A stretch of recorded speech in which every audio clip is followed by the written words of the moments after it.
Pertama sekali kami mengucapkan terima kasih ya kepada Kepolisian Republik Indonesia. Sebagaimana kita ketahui, sejak awal Komnas HAM melakukan tugas penyelidikan dan pemantauannya sebagaimana Undang-Undang 39 1999, kami memiliki kesepakatan. Yang pertama adalah kesepakatan untuk keterbukaan dan akuntabilitas. Yang kedua, kesepakatan untuk Komnas HAM ini diberikan aksesibilitas ya. Jadi peluang diberikan kepada kami untuk meminta mendapatkan informasi apa saja yang kami butuhkan terkait dengan pengungkapan kasus Brigadir Joshua ini.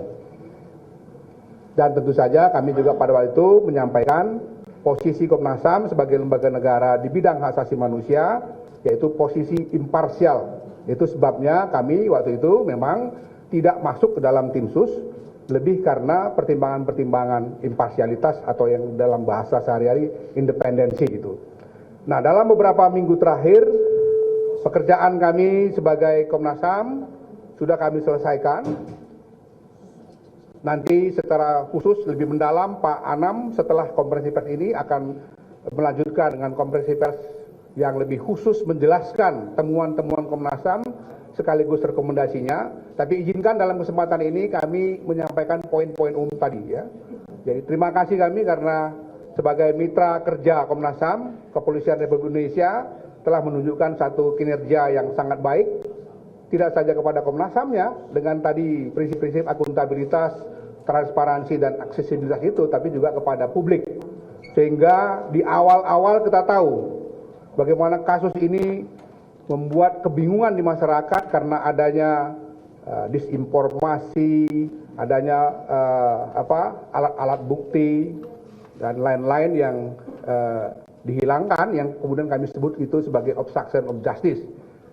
Tetapi secara bertahap kerjasama dari Komnas HAM dengan Kepolisian Republik Indonesia itu akhirnya rekan-rekan tim sus kita dan penyidik kita berhasil mengungkap itu semua, dan Komnas tentu saja sebagai lembaga mandiri tadi memberikan laporan pembanding supaya akurasi validitas dari konstruksi peristiwa pembunuhan saudara Brigadir Joshua ini bisa betul-betul diungkap sebagaimana prinsip-prinsip keadilan yang memang diatur dalam perundang-undangan kita maupun di dalam prinsip-prinsip hak asasi manusia. Saya kira demikian, nanti lebih detail akan disampaikan oleh Pak Anam. Dalam kesempatan ini saya sebagai Ketua Komnas HAM dengan Pak Irwasum sebagai Ketua Tim Sus ingin menyampaikan kepada publik semua bahwa tugas Komnas HAM dalam pemantauan dan penyelidikan kami akhiri. Tetapi tentu saja masih ada tugas lain dari Komnas HAM, yaitu melakukan pengawasan di dalam proses selanjutnya sampai nanti di persidangan. Teman-teman media juga sangat diharapkan kontribusinya juga untuk melakukan pengawasan. Ini penting sekali buat keadilan ditegakkan di negeri kita yang kita cintai ini. Saya kira demikian. Selanjutnya saya akan saya persilakan Pak Komjen Agung mewakili Kepolisian Republik Indonesia untuk menyampaikan kata sambutan. Assalamualaikum warahmatullahi wabarakatuh. Selamat siang dan salam sejahtera bagi kita sekalian. Yang saya hormati Ketua Komnas HAM dengan yang saya hormati untuk para komisioner Komnas HAM, hadir juga Komnas Perempuan. Terima kasih Ibu. Kami segenap anggota tim sus hadir lengkap. Tadi sudah disampaikan oleh Ketua Komnas HAM bahwa Pak Kapolri pada saat pembentukan tim sus ini, beliau selalu menekankan untuk mengungkap kasus ini harus transparansi, buka apa adanya, kemudian juga pendekatan scientific crime investigation. Oleh karena itu, kami pada saat dibentuk langsung ketemu dengan Ketua Komnas HAM, menyampaikan dan beliau menyambut baik, sehingga kami memberikan akses seluas-luasnya. Mulai dari menghadirkan pertama puslapor kita, kemudian juga kedokteran forensik, balistik, semuanya kita buka, kita sampaikan. Termasuk juga kami mendampingi ke TKP juga. Yang terakhir kemarin pada saat rekonstruksi juga beliau hadir untuk meyakinkan bahwa apa yang dilakukan oleh penyidik tim sus adalah secara transparan, objektif, dan akuntabel. Hari ini tadi sudah disampaikan oleh Ketua Komnas HAM rekomendasi kepada kami, Polri, terutama Bareskrim karena selalu penyidik, dan tentu Polri akan menindaklanjuti apa-apa yang direkomendasikan Komnas HAM untuk kita lakukan penyidikan sampai dengan di persidangan. Mungkin demikian yang dapat saya sampaikan. Saya kira itu. Terima kasih. Assalamualaikum warahmatullahi wabarakatuh.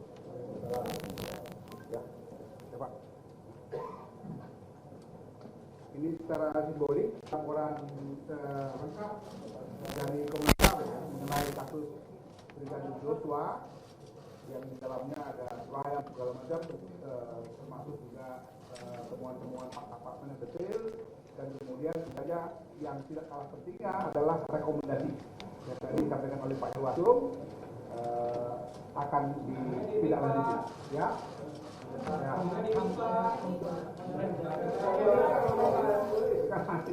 Oke ya, saya serahkan Pak Agung.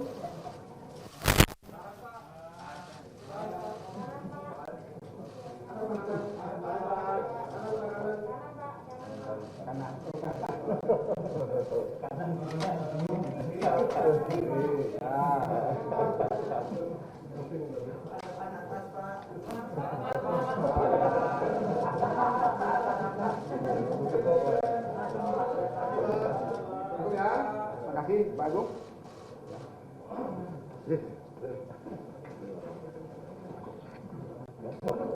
Ya, baik ya.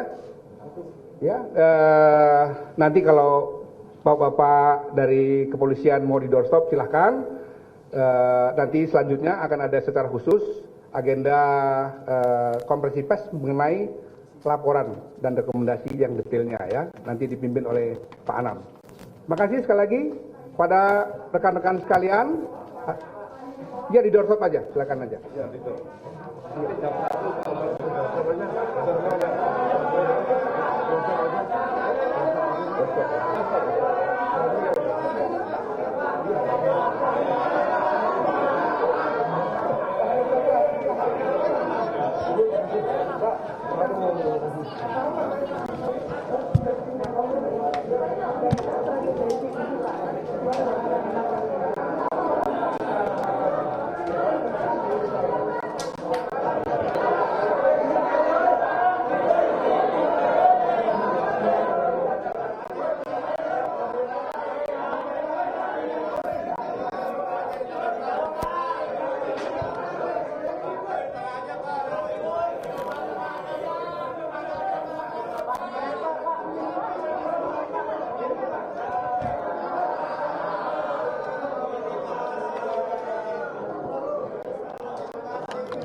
Baik, siapa yang bertanya?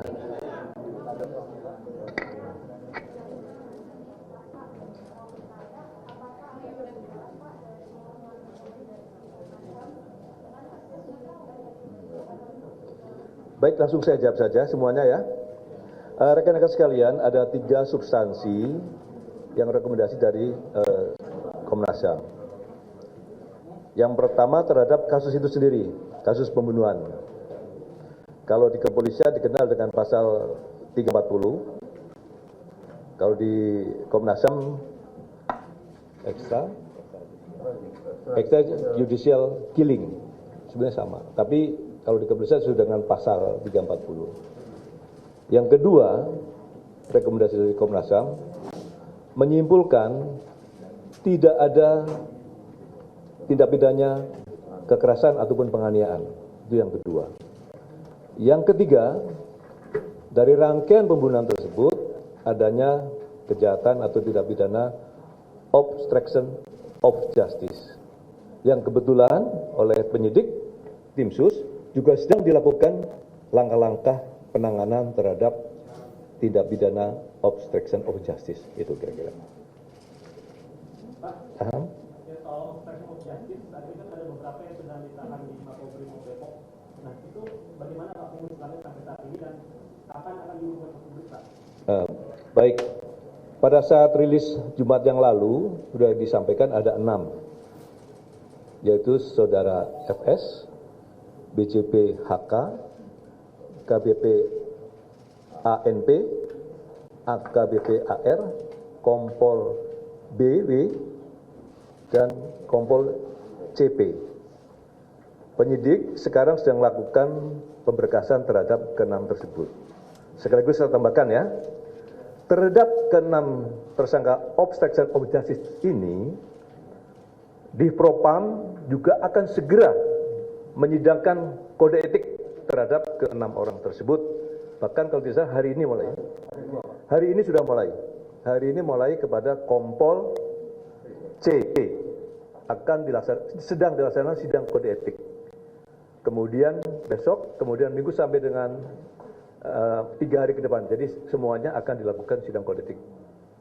Sedang dilakukan pemberkasannya, termasuk yang lain juga sedang dilakukan perlengkapan pemberkasan terhadap sidang kode etik dari masing-masing yang sudah terduga pelanggar kode etik. Mungkin itu cukup.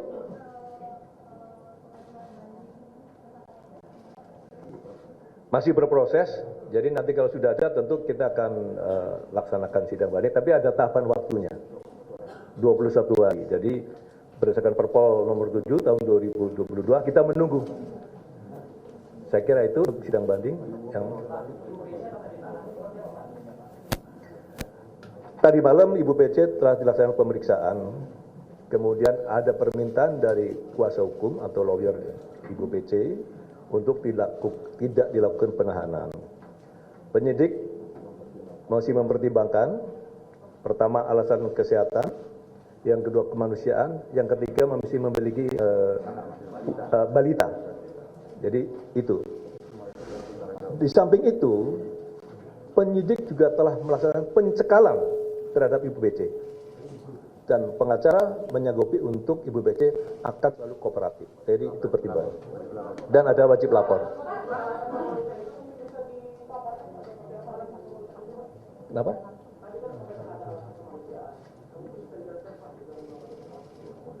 Ya kondisi bapaknya kan juga sudah ditahan. Pak, terkait obstruction of justice, Pak, kan 6 orang tadi kan sudah diperiksa. Sampai saat ini motifnya apa, Pak, mereka melakukan tersebut? Membantu Pak Ferdi untuk melakukan penutupan. Ya tadi menghilangkan, menghalangi penyidikan. Motifnya maksudnya apakah karena ada perintah saja dari Pak Ferdi Sambo? Ya mengkaburkan. Sehingga penyidikan, rekan-rekan pada saat awal kita mengalami kesulitan kan.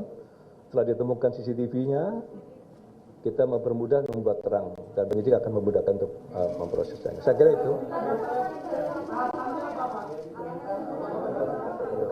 Makanya kan FS masuk dari orang yang menyuruh. Tadi saya sampaikan, FS kan juga bagian daripada obstruction of justice, yaitu menyuruh pemerintah. Saya kira itu jelas ya. Oke. Sudah cukup lah, cukup. Nanti Pak Kadif Humas. Terima kasih.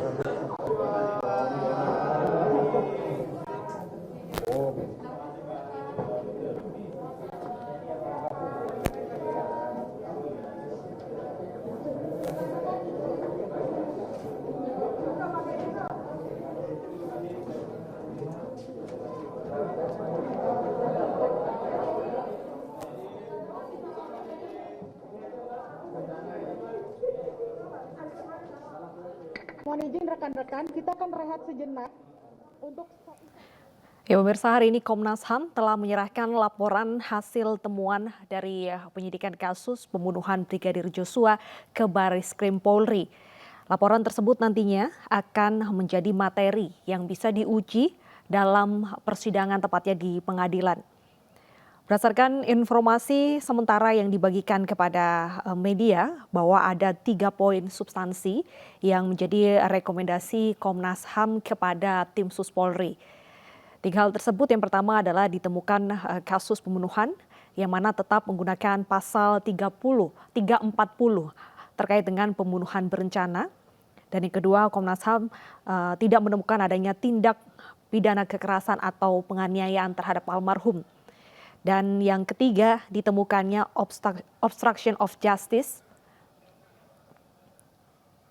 Dan yang ketiga, ditemukan adanya obstruction of justice dalam proses penyelidikan ini.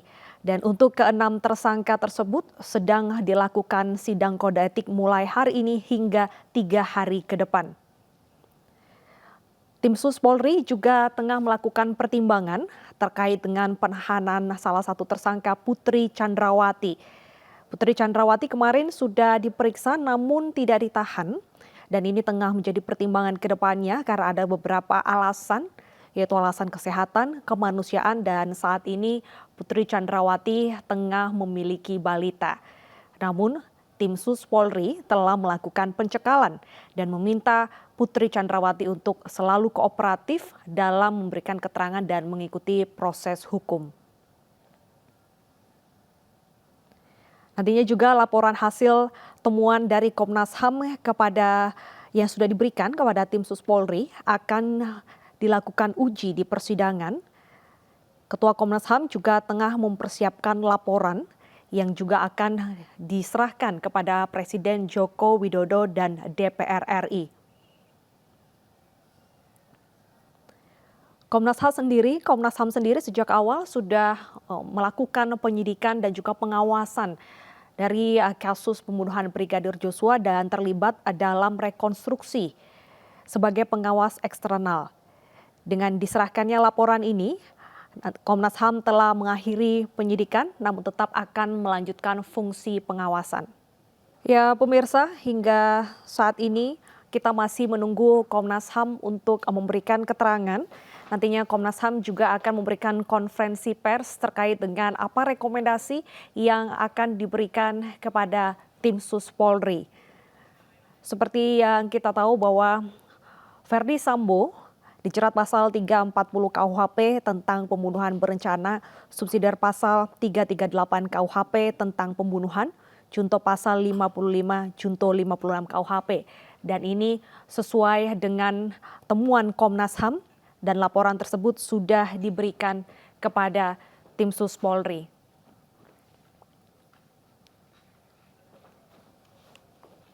Dan pemirsa, seperti apa pengaruh dan juga bagaimana laporan Komnas HAM ini bisa diuji materi di persidangan? Kita akan membahasnya bersama pengamat kepolisian Bambang Rukminto. Selamat siang Pak Bambang. Selamat siang Mbak. Baik, Pak Bambang, Komnas HAM sudah memberikan laporan yang nantinya bisa menjadi materi untuk diuji pada persidangan. Menurut Anda, bagaimana pengaruh dari laporan Komnas HAM ini nantinya? Ya, harapannya kepolisian akan menindaklanjuti apa yang sudah disampaikan Komnas HAM ya.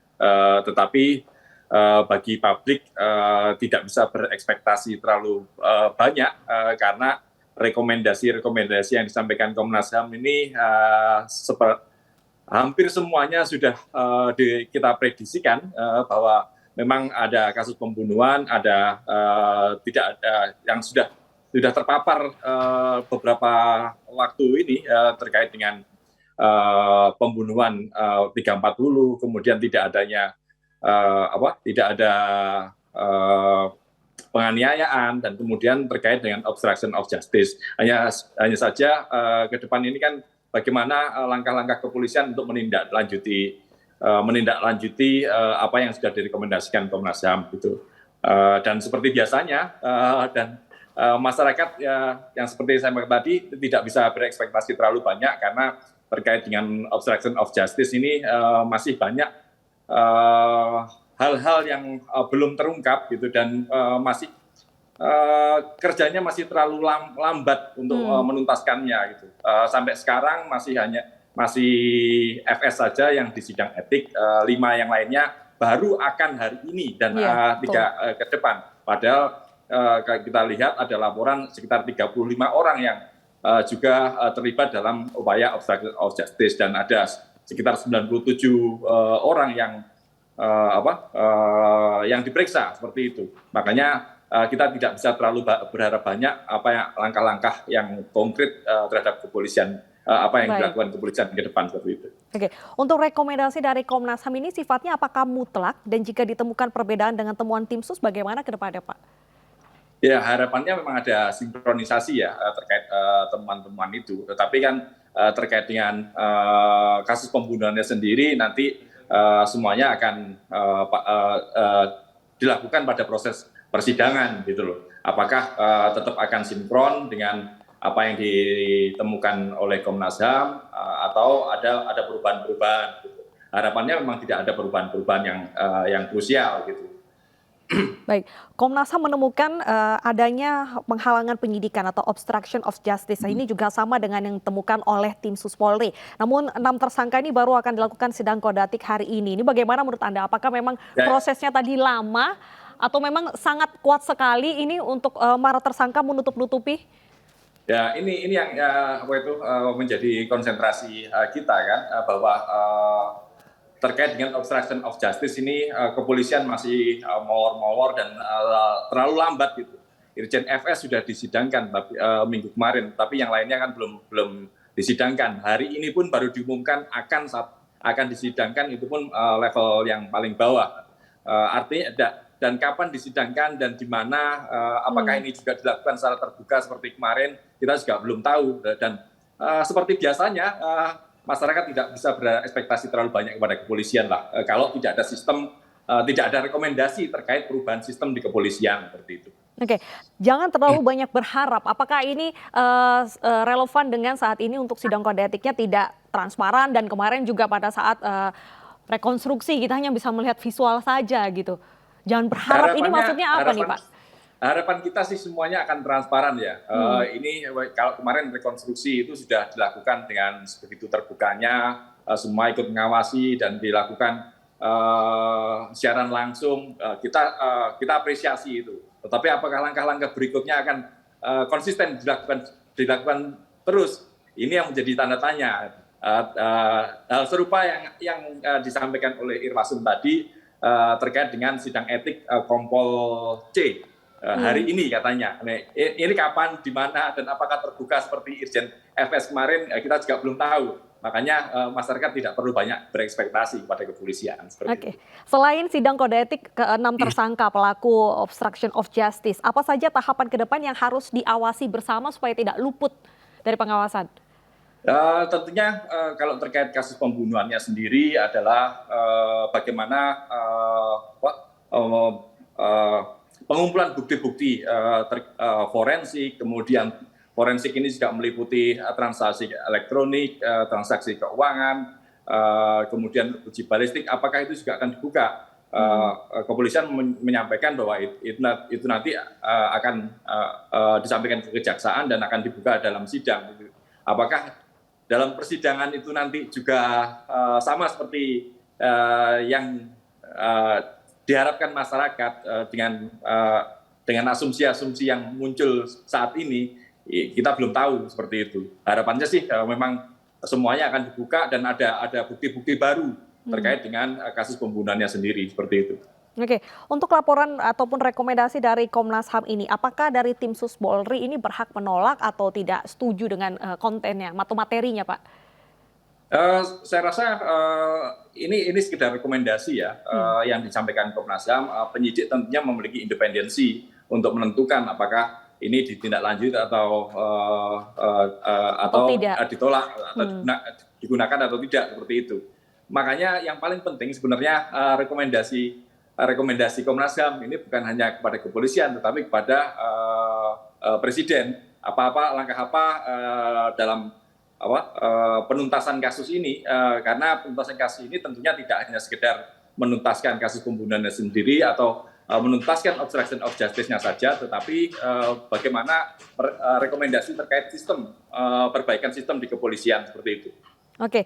Salah satu tersangka Putri Chandrawati hingga saat ini sudah diperiksa kemarin, sudah menjalani rekonstruksi juga namun tidak ditahan dengan alasan kesehatan, kemanusiaan dan memiliki balita. Anda sendiri bagaimana melihat keputusan walaupun masih dalam pertimbangan ini untuk penahanannya?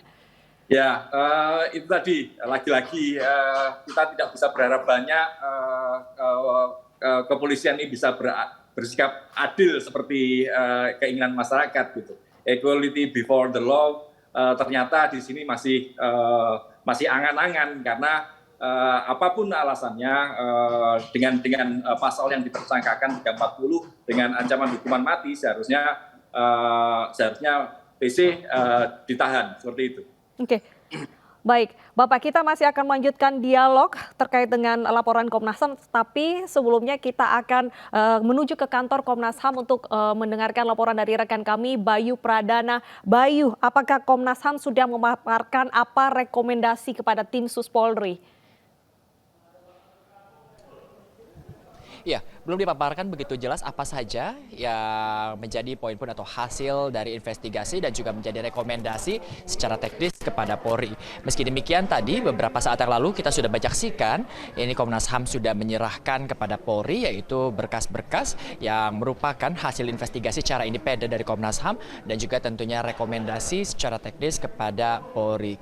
Dan memang ini sudah berubah sedikit di mana semulanya ini harusnya dilakukan pada pekan lalu dikarenakan Komnas HAM ini menginginkan berkas ini langsung diserahkan kepada Kapolri. Meski demikian dengan adanya kendala jadwal dan akhirnya di reschedule atau dijadwalkan ulang yaitu pada hari ini. Dan meski demikian juga yang berbeda adalah seharusnya Komnas HAM ini menyerahkan kepada Wakapolri namun juga kembali karena schedule akhir tadi yang menerima langsung adalah Ketua Tim Sus yaitu adalah Irwasum yang tadi juga sudah hadir ditemani oleh sejumlah anggota Tim Sus lainnya untuk menerima rekomendasi dan juga tentunya mendengarkan hasil investigasi secara independen dari Komnas HAM. Tadi sudah dilakukan secara simbolis menyerahkan salah satu dokumen berbentuk buku yang berisikan temuan-temuan atau fakta-fakta yang ditemukan oleh Komnas HAM usai sebelumnya sudah mencari sejumlah keterangan dari saksi-saksi lalu juga ada barang-barang bukti yang sudah ditemukan. Ini dituangkan di dalam satu dokumen dan diserahkan kepada Polri untuk menjadi pertimbangan nantinya untuk melanjutkan mencari keadilan di balik kasus yang menewaskan Brigadir Yosua beberapa waktu yang lalu. Dan yang menjadi meskipun belum dipaparkan dari Komnas HAM namun juga tadi kami sempat berbincang kepada sejumlah pimpinan Komnas HAM yang menerangkan bahwa di antara yang menjadi poin-poin dari apa yang diberikan kepada Polri yaitu adalah di antaranya adalah obstruction of justice, di mana tadi juga sudah diterangkan kepada awak media dan tadi pihak Polri juga sudah menjelaskan kepada kami awak media menerangkan bahwa untuk obstruction of justice ini sudah ditahan sebanyak 6 tersangka. Di mana 6 tersangka ini memang sudah ditemukan mengabulkan permintaan dari Verdi Sambo untuk menghilangkan beberapa barang bukti dan ini akan dilakukan pengusutan secara hukum untuk melanjutkan nantinya ini kasus yang menewaskan Brigadir Yosua beberapa waktu yang lalu. Sementara itu yang menjadi poin lainnya dari Komnas HAM adalah adanya extrajudicial killing atau yang dikenal juga dengan pasal 304 atau yang lebih kita kenal dengan pembunuhan. Dan ini adalah kenapa disebut extrajudicial killing? Dikarenakan adalah pembunuhan yang terjadi dalam institusi yang dilakukan oleh anggota institusi tersebut yang dilakukan juga kepada anggota lainnya. Maka dengan demikian ini disebut dengan extrajudicial killing. Ini juga yang ada di dalam dokumen Komnas HAM. Namun untuk lebih jelasnya nanti kami akan mendengarkan langsung penjelasan dari Komnas HAM yang akan menjelaskan sekitar pukul 1 siang nanti kepada kami awak media. Meski demikian juga ada beberapa rekomendasi yang diberikan Komnas HAM kepada Polri diantaranya yaitu untuk mendengarkan pihak-pihak lain keterangan dari saksi-saksi lain di samping dari kelima tersangka yang selama ini kita dengar dikatakan dari temuan-temuan yang ditemukan oleh Komnas HAM ini tentunya menjadi harapan kita semua nantinya agar bisa menjadi titik terang ke depannya. Selain itu juga tentunya untuk mengevaluasi Polri sebagai institusi sendiri untuk nantinya bisa bekerja lebih maksimal lagi ke depannya dan tentunya menjadi harapan kita semua kejadian serupa tidak akan terjadi lagi. Selain kepada Polri, rencana nanti juga Komnas HAM akan menyerahkan laporannya kepada Presiden dan juga DPR yaitu Komisi 3. Meski demikian ini akan dilakukan dalam waktu yang berbeda yang dimana tadi pagi kita mendengar dari pimpinan Komnas HAM akan dilakukan secepat mungkin dan kemungkinan akan dilakukan pada pekan depan. Bernadetta. Terima kasih Bayu Pradana atas laporan Anda. Kita akan kembali memperbarui informasi nanti pada saat konferensi pers. Selamat bertugas kembali. Dan pemirsa, setelah lebih dari 11 jam diperiksa tim Sus Polri, istri Verdi Sambo, Putri Chandrawati, meninggalkan gedung Bareskrim Polri sekitar pukul 23:45 waktu Indonesia Barat. Penyidik tidak menahan Putri dengan alasan kemanusiaan. Namun sebagai gantinya, Putri wajib lapor 2 kali seminggu. Pada Rabu 31 Agustus, Bareskrim Mabes Polri kembali memanggil Putri Chandrawati untuk kedua kalinya sebagai tersangka atas kematian Brigadir Joshua. Pemeriksaan dengan teknik konfrontir mempertemukan Putri Chandrawati bersama 3 tersangka lainnya, yaitu Baradae, Bribka Rigi Rizal, Kuat Maruf, dan 1 saksi ART bernama Susi.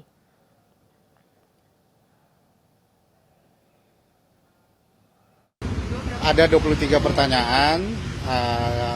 Pertanyaan itu konfrontir terhadap seluruh tersangka. Materi penyidikan silakan tanya ke penyidik. Intinya seperti itu. Ya, terkait soal penahanan Ibu Putri, kami sudah mengajukan permohonan untuk tidak dilakukan penahanan. Karena alasan-alasan sesuai pasal 31 ayat 1 KUHP, itu kita boleh mengajukan permohonan itu, dan kita mengajukan karena alasan kemanusiaan. Ibu Putri masih mempunyai anak kecil dan Ibu Putri masih... Kita akan kembali membahasnya bersama Bambang Rukminto. Pak Bambang, Putri Chandrawati tidak ditahan, hanya dikenakan wajib lapor. Apakah ini cukup adil? Karena memang tersangka lainnya juga terlibat, ini ditahan. Dan publik juga mempertanyakan gimana asas keadilan dalam kasus ini. Benar, memang kalau melihat bahwa Putri ini tidak ditahan, padahal pentersangkaannya terkait dengan pasal 340 yang diancam pidana hukuman mati, maksimal hukuman mati, tentunya ini jauh dari rasa keadilan gitu loh. Makanya tadi saya sampaikan bahwa kita tidak bisa berharap banyak kepada kepolisian, karena memang di kepolisian sendiri dengan asas diskresi mereka ini bisa saja melakukan karena ada alasan-alasan subjektif, mungkin yang sangat subjektif sekali, bisa ditahan, bisa enggak, dan ini semua tergantung pada penyidik gitu. Kontrol terkait apa yang akan dilakukan dalam diskresi ini, kita tidak bisa berbuat apa-apa gitu, dan tidak ada sesuatu yang bisa memaksa penyidik untuk menahan Putri. Memang kalau penyidik mengatakan bahwa tidak ada upaya melarikan diri atau menghilangkan barang bukti dan sebagainya, seperti itu. Makanya ini kembali kepada goodwill dari kepolisian sendiri, apakah tetap akan seperti itu ke depan atau melakukan menjunjung tinggi asas keadilan seperti itu. Oke, dengan kita tidak bisa berharap banyak dalam kasus ini, apakah ini menjadi sebuah pertanda bahwa kedepannya juga kasus ini tidak akan dibuka dengan terang benderang, banyak hal yang mungkin tidak transparan dalam penyelidikannya? Ya, kita kalau soal transparansi kita masih berharap lah, karena kontrol masyarakat saat ini sangat kuat sekali, dan kemudian kerja-kerja kepolisian tidak dilakukan secara tunggal karena ada kejaksaan nanti dan juga melibatkan hakim di pengadilan gitu loh. Dan itu nanti kan di dalam persidangan semuanya akan dibuka gitu. Hanya saja dengan langkah-langkah yang dilakukan oleh kepolisian sampai saat ini dengan tidak transparan dan tidak melakukan tidak menyentuh rasa keadilan, ini tentunya membuat menurunkan membuat kecewa masyarakat kepada kepolisian yang ingin mengembalikan kepercayaannya kepada mereka, seperti itu. Apa kendalanya dalam membuat transparansi ini sangat terang benderang? Apakah memang banyaknya anggota Polri yang terlibat atau masih ada pengaruh dari mantan Kadif Propam sendiri? Kalau saya melihat di internal kepolisian sendiri masih ada kultur ewuh pakewuh ya, apalagi seorang Putri Chandrawati ini adalah mantan Ibu Bayangkari, Ketua Bayangkari di Div Propam gitu loh. Makanya dengan kedekatan itu, dan saat ini yang memeriksa juga sebagian besar adalah mantan anggota dari suaminya, Irjen FS, tentunya ada ewuh pakewuh seperti itu. Dan yang memeriksa pun atasan-atasannya juga adalah kawan-kawan sejawat mereka gitu. Makanya ini seharusnya harus bisa dipisahkan antara hubungan-hubungan personal dan dengan norma-norma hukum seperti itu. Kalau masih hubungan-hubungan personal yang melibatkan emosional, ini masih lebih ditekankan, tentunya akan menyakiti rasa keadilan kita karena banyak masyarakat sipil yang diperlakukan lebih buruk daripada Ibu PC seperti itu.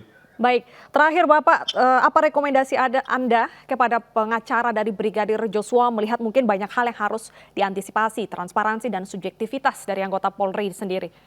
Terkait dengan para pengacara tentunya harus tetap mengedepankan asas objektivitas ya, dengan mengumpulkan bukti-bukti, tidak membuat asumsi-asumsi yang kemudian ternyata tidak terbukti seperti itu, dan itu akan malah mengacaukan upaya penyidikan dan penuntasan kasus ini gitu.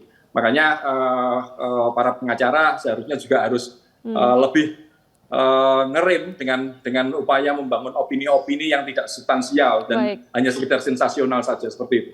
Jadi dari pihak pengacara diharapkan dapat memperkuat bukti dan kita masih terus berharap kepada Polri ya Bapak ya. Semoga tetap transparan dan yang tadi mengesampingkan asas tidak enak mungkin dalam proses pemeriksaan ini. Terima kasih sudah bergabung berdialog bersama kami di Breaking News Bapak Bambang Rukminto. Dan pemirsa Breaking News akan kembali nanti pada pukul 1 siang, tetaplah bersama kami.